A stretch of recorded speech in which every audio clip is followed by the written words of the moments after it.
अस्सलाम वालेकुम students. Applied chemistry में हमारा chapter chemical industries and metallurgy he continue है। लास्ट लेक्चर्स में हम अपनी दो इंडस्ट्रीज़ को कंप्लीट कर चुके हैं, जिसमें से एक शुगर इंडस्ट्री थी और एक सीमेंट इंडस्ट्री है। ये दोनों इंडस्ट्रीज़ हमारी कंप्लीट हो चुकी हैं। अब हम इस चैप्टर में थर्ड इंडस्ट्री स्टार्ट करने जा रहे हैं, जो है यूरिया इंडस्ट्री। तो आज हमारा जो टॉपिक ऑफ डिस्कशन है वो यूरिया इंडस्ट्री है। आज की इस लेक्चर में मैं आपको यूरिया से रिलेटेड इंट्रोडक्टरी लेक्चर ही दूंगी।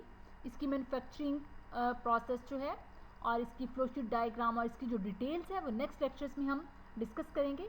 तो आज हम यूरिया का जस्ट इंट्रोडक्टरी लेक्चर जो है वो स्टार्ट करेंगे और इसमें हम देखेंगे कि यूरिया है क्या, इसकी इम्पोर्टेंस क्या, इसकी स्कोप क्या है और इसके लिए, इसकी मैन्युफैक्चरिंग के लिए हमें कौन कौन से रॉ मटेरियल्स रिक्वायर्ड हैं। अब हम यूरिया इंडस्ट्री में किन किन पॉइंट्स को स्टडी करेंगे उनको हम वन बाय वन देखते हैं। फर्स्ट हम डिस्कस करेंगे इंट्रोडक्शन, व्हाट इज़ यूरिया, इसकी इम्पोर्टेंस क्या है, इसकी स्कोप क्या है और इसकी फिजिकल अपीयरेंस किस तरह की है। मींस हम यूरिया का बेसिक इंट्रोडक्शन देखेंगे।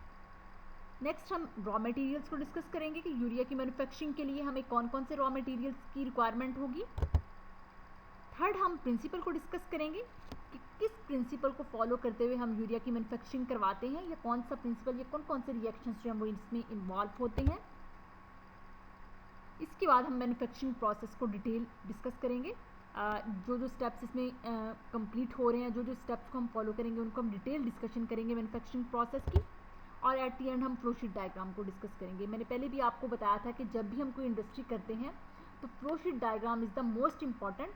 तो फ्लोशीट डायग्राम एक ऐसा टूल होता है जिसको अगर हम अंडरस्टैंड कर लेते हैं तो हम ओवरऑल इंडस्ट्री को जो है वो अंडरस्टैंड कर लेते हैं और इस तरह से हम उस पर ईजिली उसको एक्सप्लेन कर सकते हैं। तो एंड पे हम इसकी फ्लोशीट डायग्राम को करेंगे और पेपर के पॉइंट ऑफ व्यू से भी फ्लोशीट डायग्राम जो है ये मोस्ट इम्पॉर्टेंट है। तो सबसे पहले हम देखते हैं कि यूरिया है क्या। जब भी हम यूरिया को इंडस्ट्रियल पॉइंट ऑफ व्यू से डिस्कस करते हैं तो यूरिया को हम एज अ फर्टिलाइज़र स्टडी करते हैं। अब यहाँ पे यूरिया की बहुत ज़्यादा इम्पॉर्टेंस है एग्रीकल्चरल फील्ड में। एग्रीकल्चरल फील्ड में हम यूरिया को एज अ फर्टिलाइज़र यूज़ करते हैं और यूरिया एक ऐसा फर्टिलाइज़र है जिसमें नाइट्रोजन कंटेंट्स जो हैं वो हाई परसेंटेज उनकी होती है। अब urea is a very important industrial production which is used in agricultural field as a fertiliser because urea contains high percentage of nitrogen, और इसमें जो नाइट्रोजन की परसेंटेज होती है वो ऑलमोस्ट 46% तक जो है वो इसमें होती है। अगर हम यूरिया की प्रॉपर्टीज़ की बात करें तो यूरिया जो है ये वाटर सॉल्युबल कंपाउंड है, मींस कि वाटर में इजीली सॉल्युबल हो जाता है। तो इस लिहाज से भी यूरिया जो है एक अच्छा फर्टिलाइज़र है। थर्ड, अगर हम इसको देखें तो ये वाइट सॉलिड कंपाउंड हमें नज़र आता है। अगर हम इसकी अपीयरेंस की बात करें तो ये वाइट कलर का होता है और बॉल्स की फॉर्म में ये आपको मिलेगा। अगर हम यूरिया की देखें तो ये आपको कुछ इस तरह से फर्टिलाइज़र फॉर्म में मिलता है। अगर हम इसके फार्मूला की बात करते हैं तो C double bond O NH2 twice इसका वो फार्मूला आ जाता है। अगर इसकी अपीयरेंस को आप देखें तो इस तरह के आपको वाइट कलर के बॉल्स नज़र आएंगे।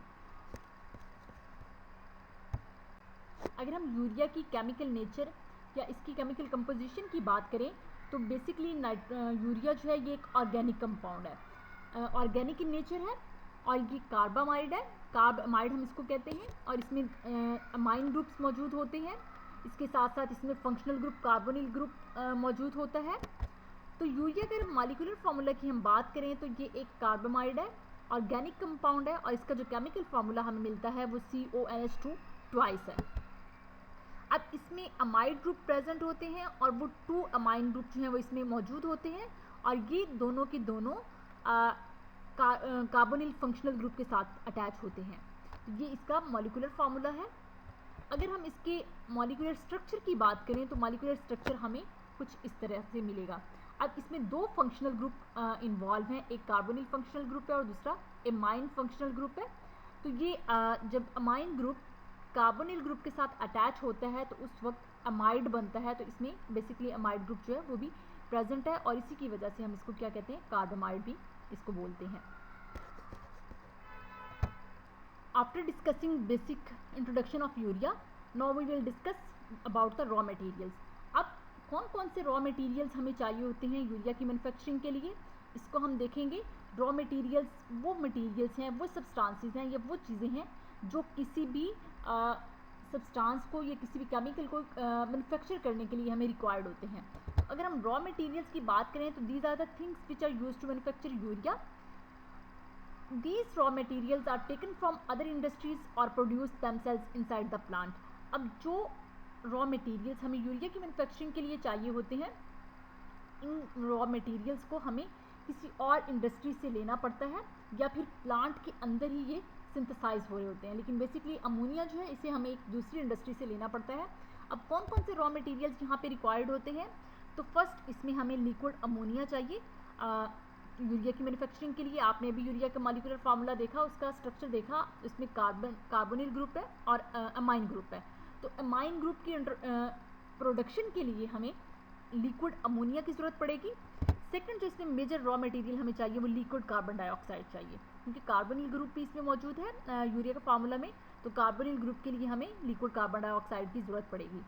अब हमने ये ऊपर डिस्कस किया कि ये रॉ मटेरियल्स या तो हम दूसरी इंडस्ट्री से लेते हैं। इसमें से जो अमोनिया की अगर हम बात करें तो अमोनिया एक ऐसा रॉ मटेरियल है जिसको हम हैबर प्रोसेस के ज़रिए से ले सकते हैं।